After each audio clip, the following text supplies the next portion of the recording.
কোন মহিলা যদি বেপরদার কারণে জাহান্নামে যায়, শুধু ও যাবে না, ওর সাথে কেউ না কেউ রিলেটেড থাকে পুরুষ। কুড বি ফাদার, বাপ হইতে পারে, বড় ভাই হইতে পারে, তারপর হচ্ছে স্বামী হতে পারে। যদি ওর জাহান্নামে যাবার রিজনই হয় বেপরদা, বেখোলা, খোলামেলা চলা। মানুষ হাজার রিজনে জাহান্নামে যেতে পারে, আল্লাহ সবাইকে ক্ষমা করুন এবং হিদায়াত দান করুন, আমি।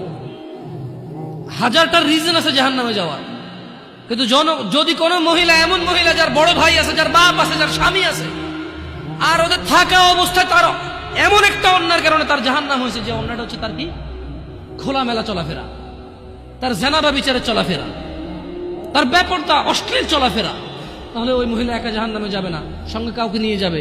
এবার যে লোকটা সংশ্লিষ্ট সময়ে দায়িত্ববান ছিল সে যাবে সঙ্গে।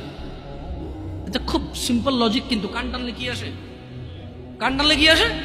ওই মহিলা যদি সংশ্লিষ্ট রিজনে যদি জাহান্নামে যায়, সংশ্লিষ্ট সময়ে যে দায়িত্ববান পুরুষ তার অভিভাবকত্বের মধ্যে ছিল, যার উচিত ছিল তার জন্য সামর্থ্য অনুযায়ী জামা কাপড় কিনা সুন্দর দেখে, সামর্থ্য অনুযায়ী খাবার দাবার ব্যবস্থা করা, তার আর অর্থনৈতিক অবস্থার উপরে ডিপেন্ড করে, সামর্থ্য অনুযায়ী ওর কমফোর্ট জোনে রাখা হোক,